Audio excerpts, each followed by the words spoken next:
Ya Allah, Ya Allah,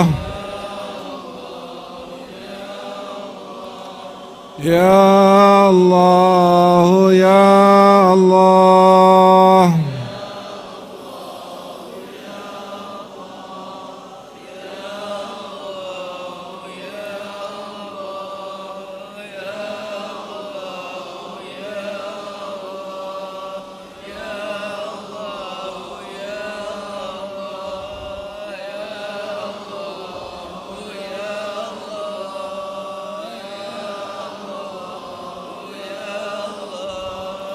Ya Allah, Ya Allah,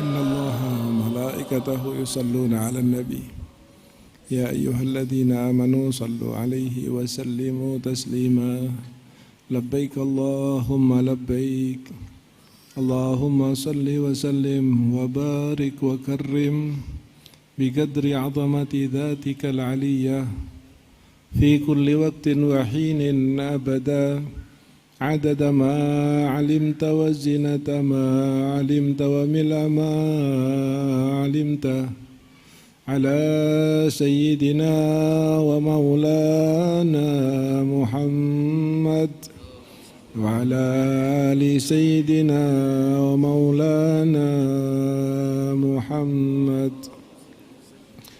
صاحب التاج والمعراج والبراق والعلم ودافع البلاء والوباء والمرض والألم جسمه مطهر معطر منور من اسمه مكتوب مرفوع موضوع على اللوح والقلم شمس الضحى بدر الدجى نور الهدى مصباح الظلم أبي القاسم سيد الكونين أبي القاسم سيد الكونين وشفيع الثقلين أبي القاسم سيدنا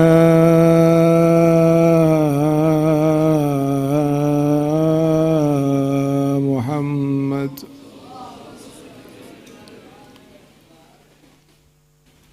سيد الكونين والثقلين نبي الحرمين محبوب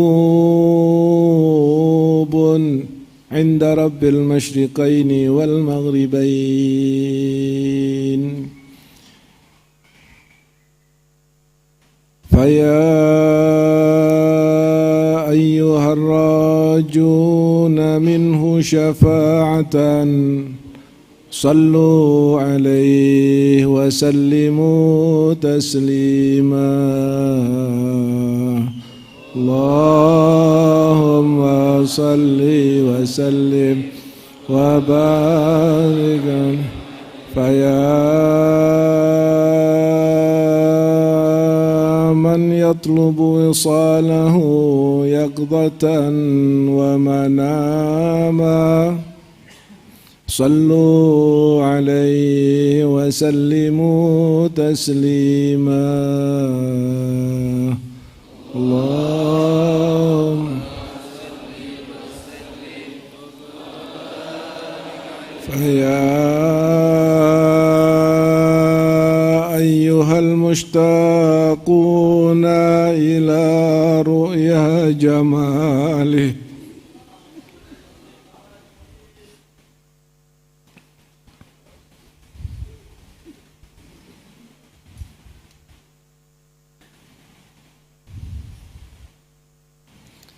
فيا أيها المشتاقون إلى رؤيا جماله صلوا عليه وسلموا تسليما اللهم صل وسلم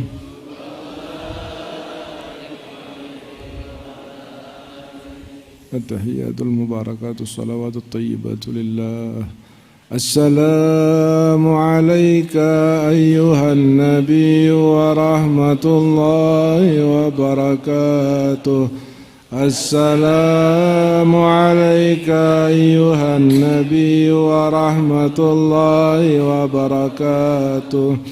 السلام عليك أيها النبي ورحمة الله وبركاته.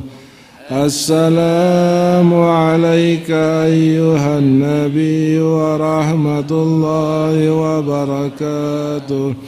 السلام عليك أيها النبي ورحمة الله وبركاته.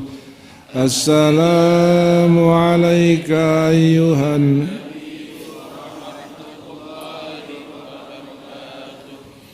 السلام عليك أيها النبي ورحمة الله وبركاته.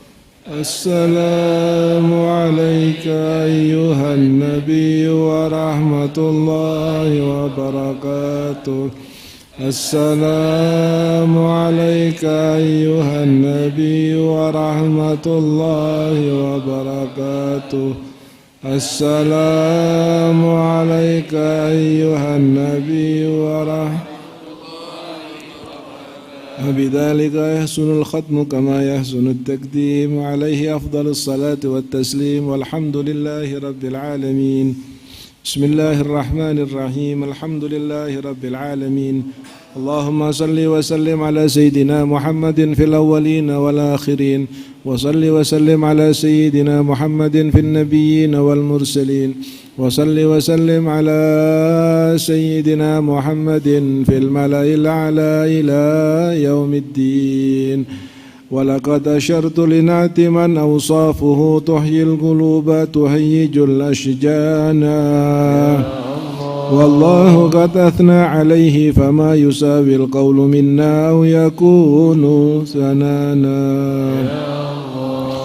لكن حبا في السرائر قد دعا لمديه صفة ربنا وحدانا. وإذا امتزجنا بالمودة هاهنا نرفع أيدي فقرنا ورجانا.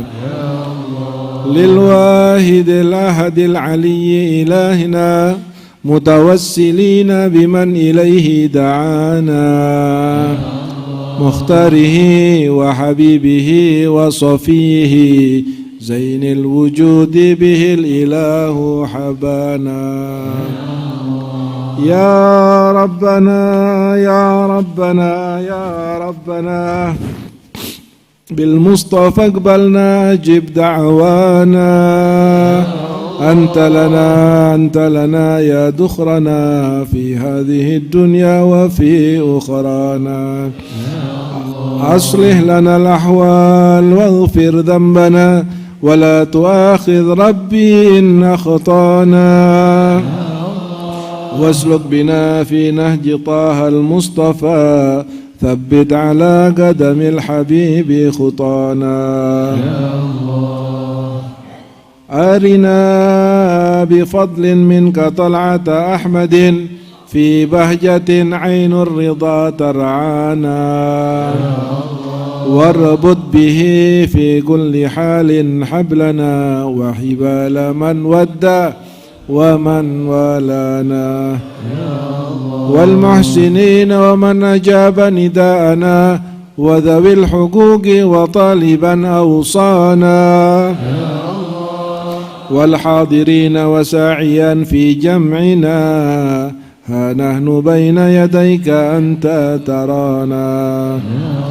ولقد رجوناك فحقق سؤلنا واسمع بفضلك يا سميع دعانا وانصر بنا سنة طه في بقاع الأرض واجمع كل من عادانا وانظر إلينا واسقنا كأس الهنا واشفي وعافي عاجلا مرضانا وقضي لنا الحاجات يا الله وقضي لنا الحاجات واحسن ختمنا عند الممات وأصلها عقبانا يا رب واجمعنا وأحبابا لنا في ذلك الفردوس يا رجوانا يا رب واجمعنا وأحبابا لنا في ذلك الفردوس يا رجوانا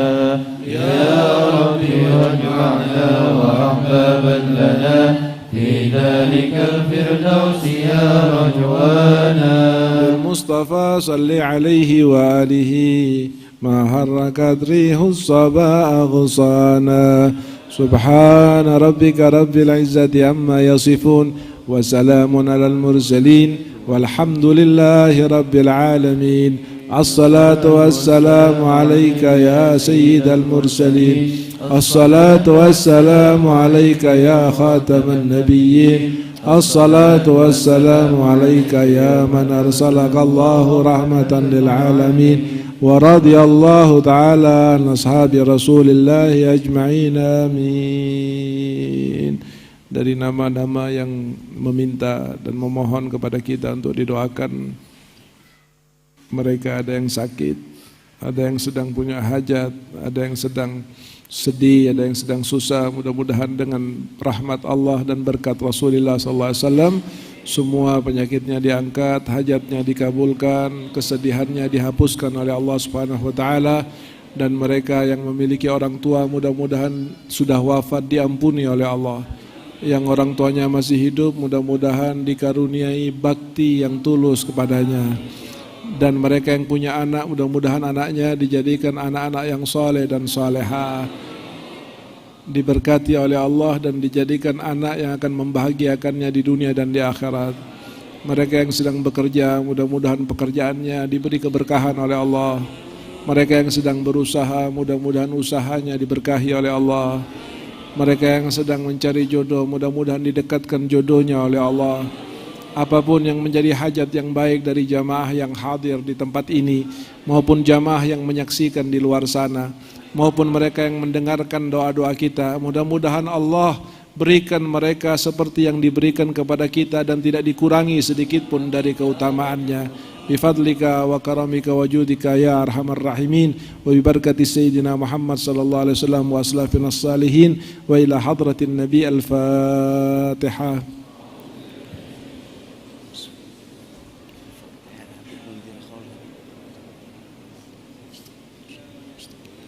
Rabbal ladzina an'amta 'alaihim wal maghdubi 'alaihim waladdallin amin. Agak malam sedikit, kita minta kepada jamaah untuk membacakan suratul Ikhlas 11 kali. Membacakan suratul Ikhlas 11 kali, wabil khusus kita hadiahkan kepada guru kita, pendiri Majelis Rasulullah Al-Habib Mundir bin Fuad Al-Musawa, yang pada hari Ahad kemarin telah diadakan haul atas kewafatan beliau beberapa tahun yang lalu. Mudah-mudahan hasanat jika ada dari kebaikan dan pahala yang kita kerjakan terkait dengan majelis ini akan Allah limpahkan pahalanya kepada beliau. Allah akan jadikan beliau berbahagia karena melihat kita dan apa yang dikerjakan di Majelis Rasulullah, baik di Jawa Barat, di Jawa Timur, di Jawa Tengah, di Jakarta, dan seluruh majelis-majelis Rasulullah, karena ini adalah merupakan hasanat dari hasanatnya. Bismillahirrahmanirrahim. Qul huwallahu ahad, lam yalid wa lam yulad wa lam yakul lahu kufuwan ahad.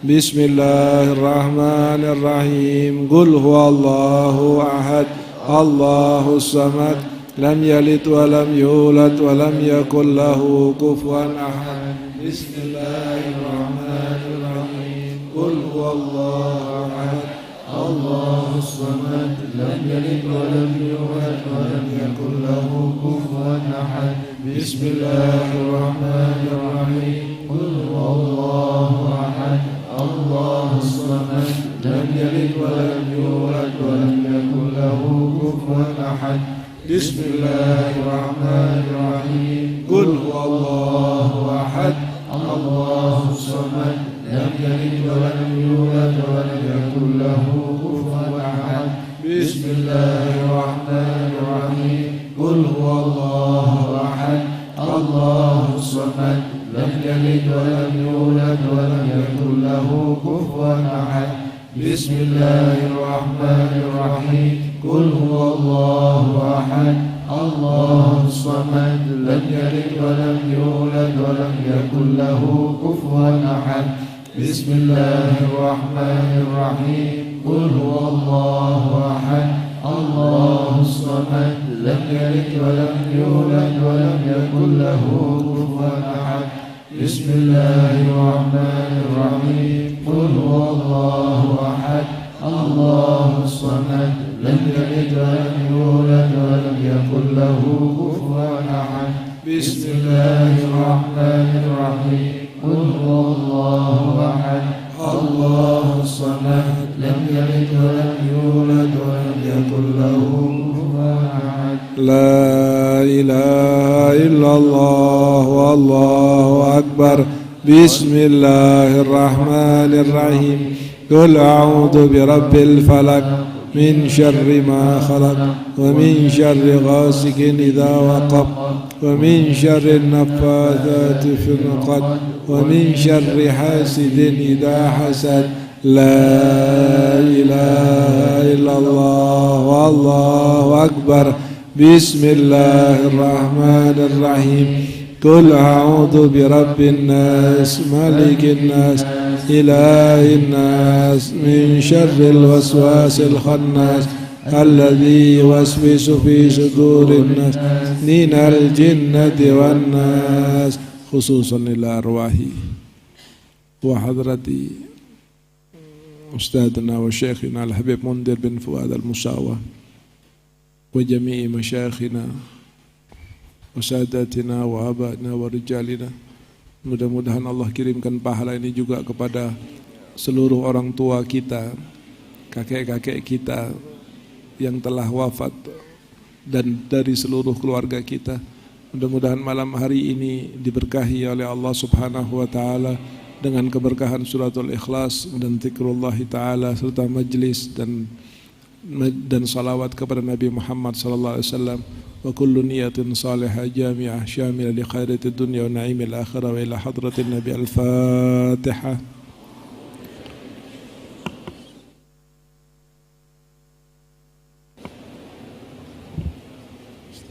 Shiratal mustaqim shiratal ladzina an'amta alaihim. Yang terakhir saya mohon untuk jamaah mendoakan saya dan Dewan Guru, mudah-mudahan diberi kesehatan oleh Allah supaya kita setiap malam Selasa tidak ada yang absen baik dari Dewan Guru maupun dari jamaah sekalian. Kita bisa bertatap muka, bersilaturahmi, saling berbagi kebaikan dan saling mengikat persaudaraan agar persaudaraan antara kami dengan Anda sekalian tidak akan pernah terputus di dunia sampai di akhirat, sampai kita berjumpa dengan Nabi Muhammad sallallahu alaihi wasallam dan akan kita katakan kepada Nabi, wahai Nabi, ikhlas atau tidak, jujur atau tidak, kami cinta kepada Anda. Kami setiap malam Selasa berkumpul untuk memuliakan Anda, untuk membaca sholawat kepada Anda.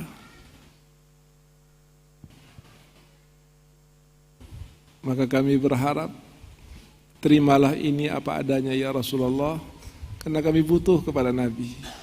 Kami ingin selamat lewat Nabi. Kami ingin bersama rombongan Nabi dalam melintasi sirat, dalam timbangan amal, sampai Nabi tersenyum mempersilahkan kita untuk masuk ke dalam pintu sorganya, sorga Firdaus. Mudah-mudahan kita bersama dengan Nabi SAW di surganya. Dan itu adalah doa yang kita panjatkan minimal setiap malam Selasa. Ya Rabbi wajma'na wa ahbaban lana fi darikal firdausi. Ya Allah, kumpulkan kami dengan kekasih-kekasih kami di surgamu Firdaus. Siapa kekasih-kekasih kita? Kekasih-kekasih kita ujung tasbihnya adalah Sayyidina Muhammad sallallahu alaihi wa alihi wa sahbihi wasallam. Walhamdulillahi rabbil alamin.